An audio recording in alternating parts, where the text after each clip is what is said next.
Howdy, I'm Amin. I'm a junior computer engineering major here at Texas A&M, class of 2024, AAA Whoop. And today we'll be going over how to run Jupyter Notebook on the HPRC portal, more specifically through Faster.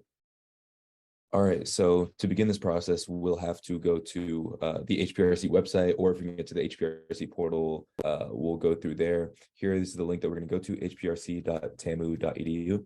I'm going to be going through these steps just to help guide you guys, but I highly recommend going through it along with me, but we'll have several breaks throughout the process just to make sure that you guys are following along. So let's go ahead and go to hprc.tamu.edu. And now we want to go over to here under portal.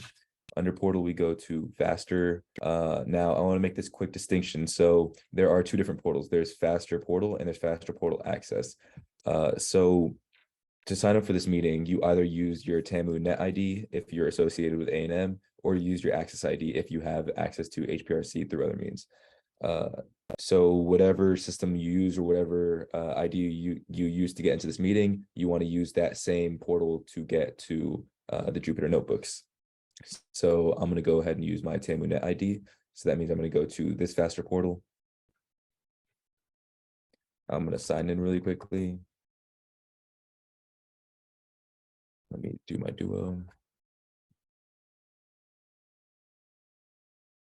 And now we're going to land on this page. So from this page, we want to go to Interactive Apps and go down here to Jupyter Notebook. If you're on the Access portal, it'll probably be a lot short of a list. Jupyter Notebook will be somewhere around here, but we want to go ahead and go there. So here's the representation. Go to Interactive Apps and then go down to Jupyter Notebook.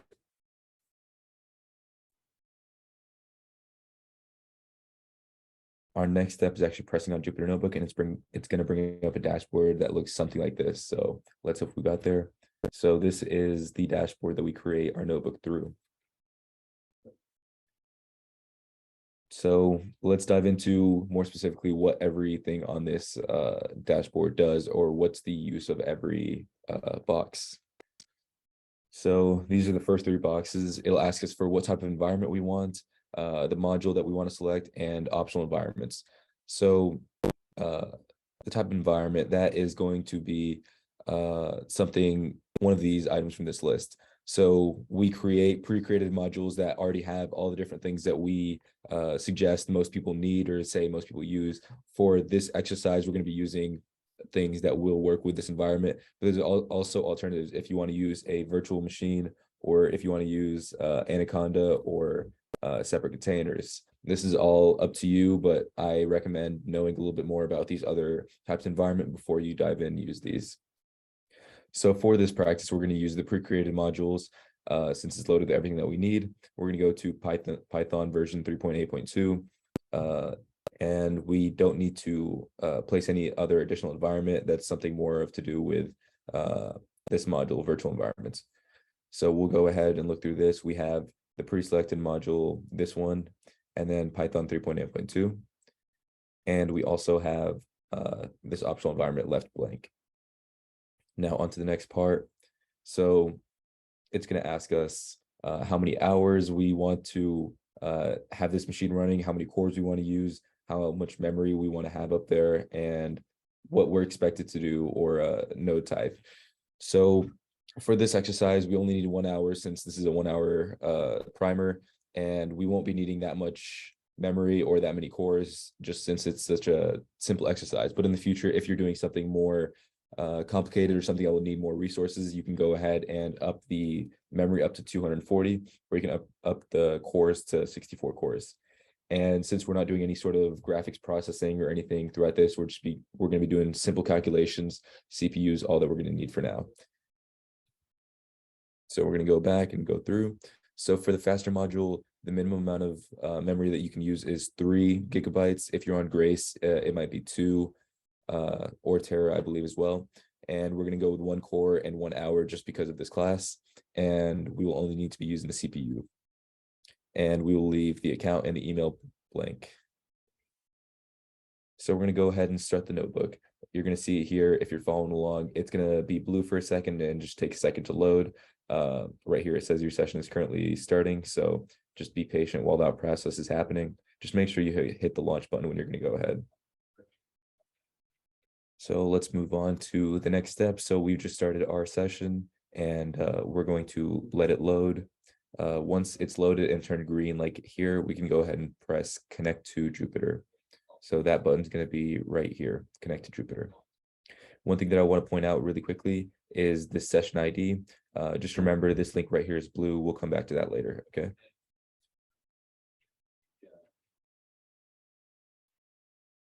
All right, so now that we've gone ahead, we went to connect to Jupyter and it opened up this link for us.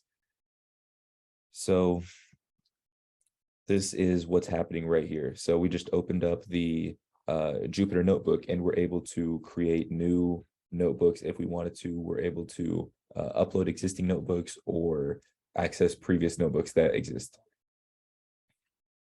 All notebooks should be in this IPYNB file.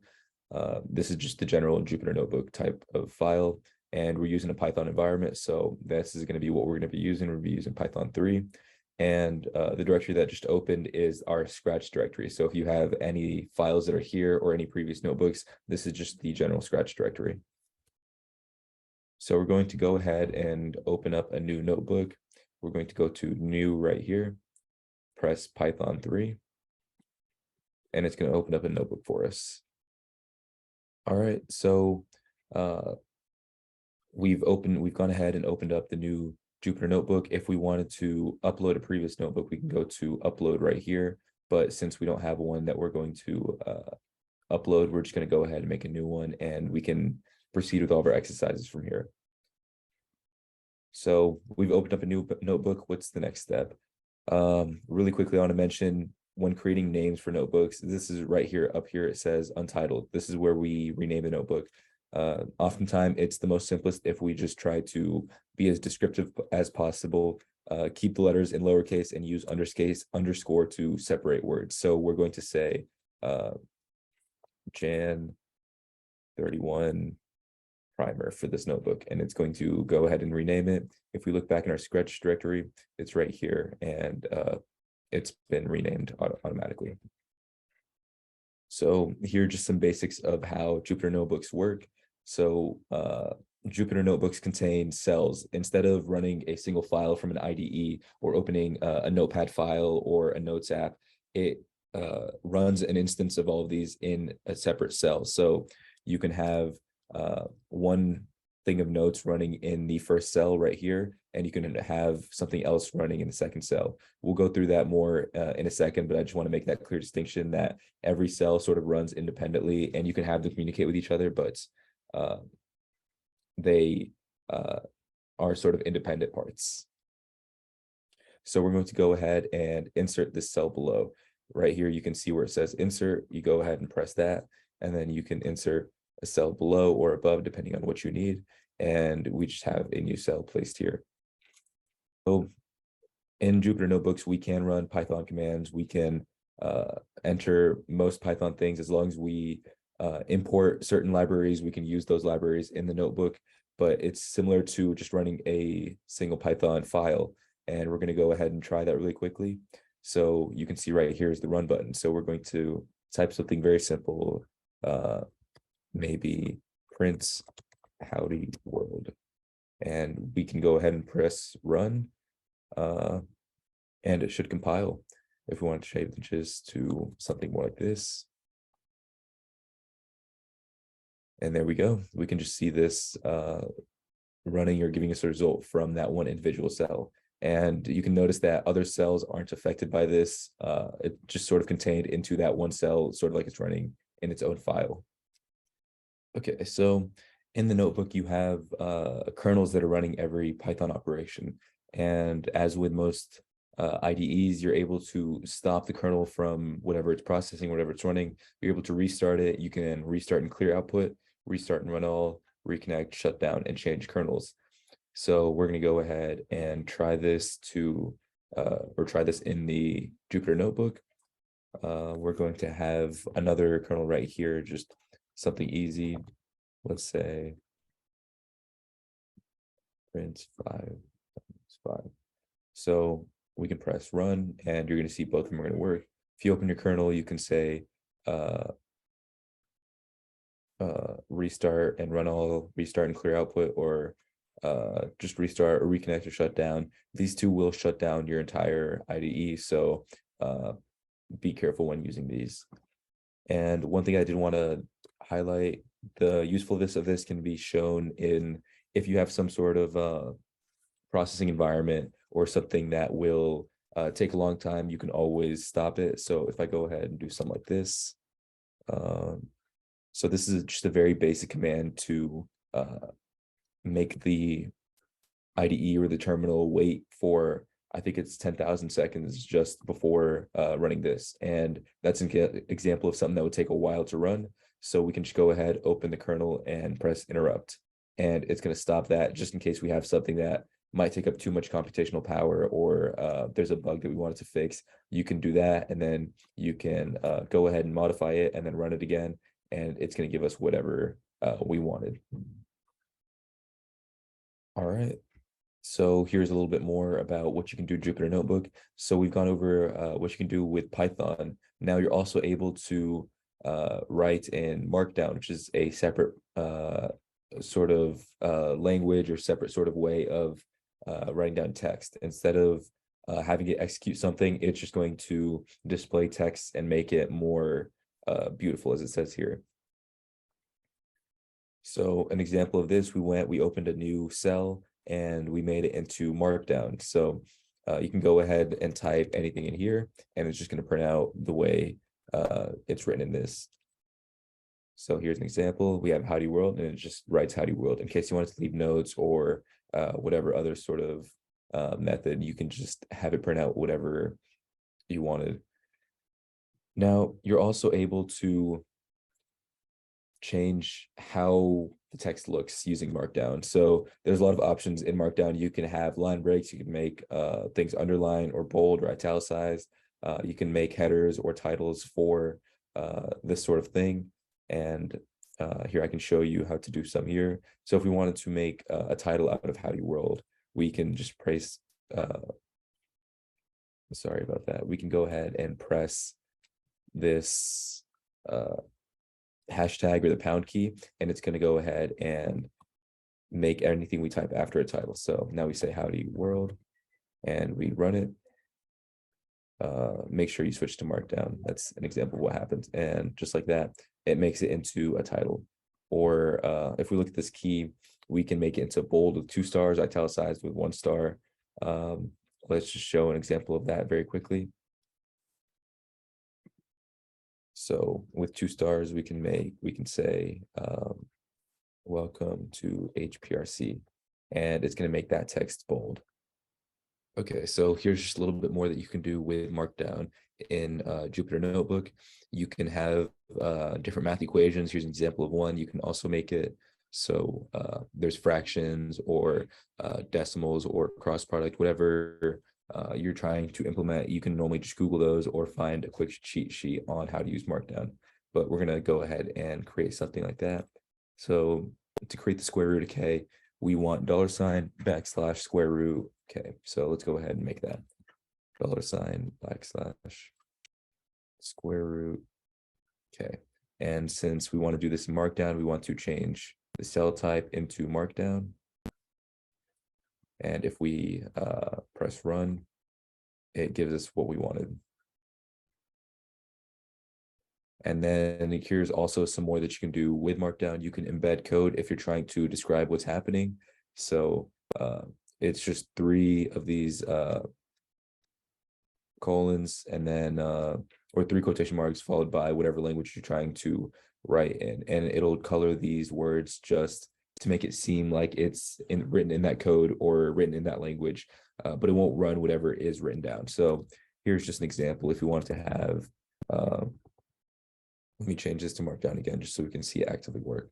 So we want it to say,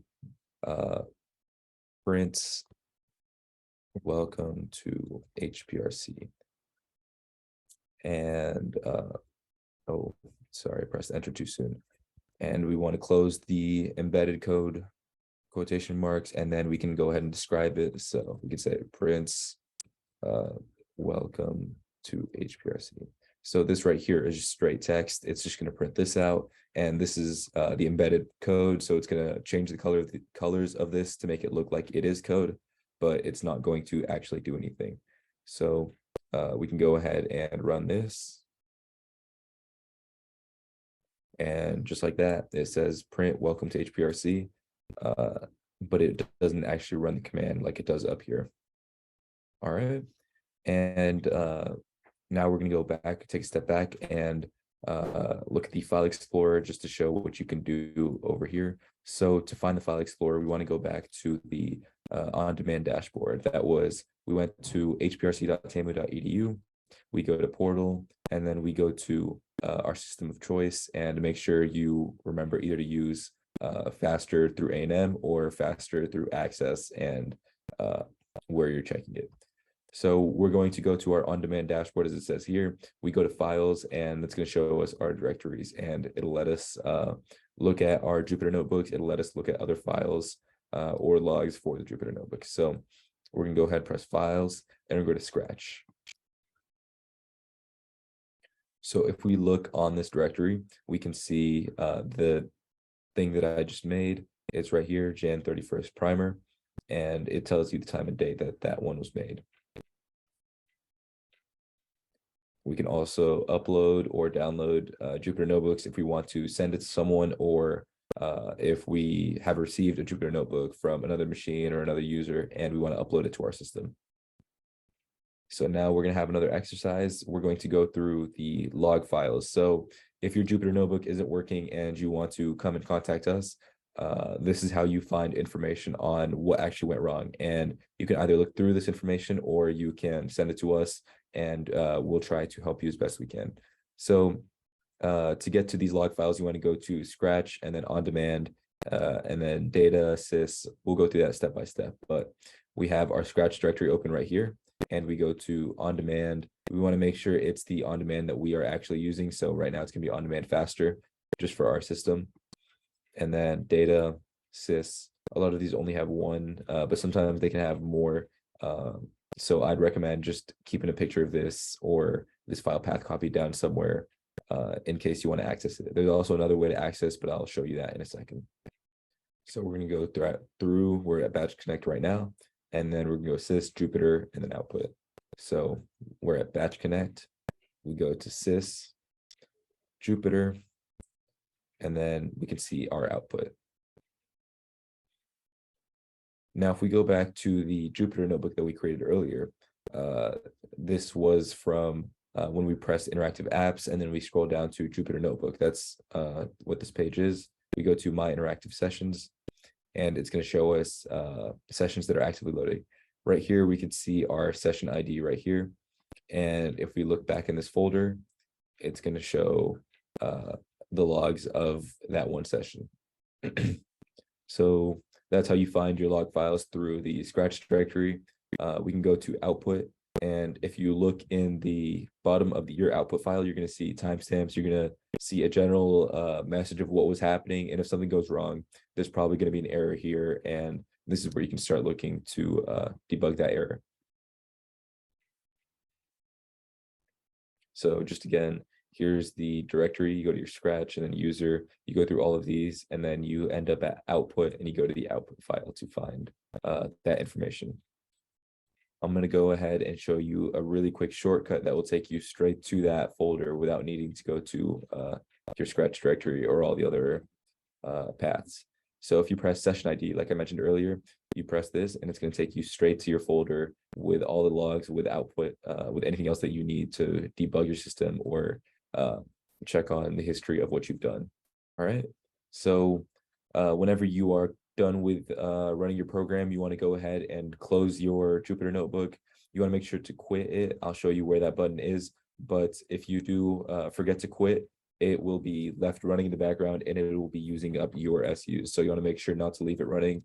Now for this incident, it's not that bad, but if you were running GPUs, for example, you could end up with many SUs gone just from leaving it open in the background after you've closed it 5 minutes after opening it. So you want to go to your interactive sessions right here. you have your Jupyter Notebook. You connect your Jupyter Notebook, and right here at the top, it's going to show you quit and log out. So log out will just log you out of the system, but it'll leave the Jupyter Notebook running. So you want to make sure if you are complete or if you are done with using your notebook, you go ahead and quit it. And it's going to give you this message, and you can just go ahead and close that tab. Now, if we refresh this page, or it'll automatically upload and show you, or update and show you that this notebook has been completed and it's no longer taking up any more resources. So whenever you do create a notebook, it'll automatically be created in the Scratch directory. If you want to create one in another environment, you can navigate to that folder or to that environment, but its default will be the Scratch directory. And once you're done with the notebook or with the Open on Demand portal, you can go ahead and log out just to make sure that no one else is going to use your system, and you should be good to go after that.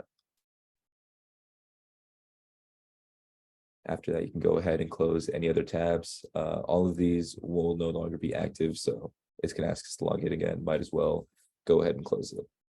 All right, so that's it for this primer. If there's anything else that I can help with, please leave your questions in the comments, and I'll try to address them right now. All right, for more information, you can go to these links just to learn more about our systems, and you can also submit tickets if you are having problems, and this information only helps us with any tickets. All right, and for more information, we highly recommend checking out our YouTube channel or our wiki page. That's where all of this should be located. I'll go back to that previous link, but thank you guys for attending, and I hope you all have a great day.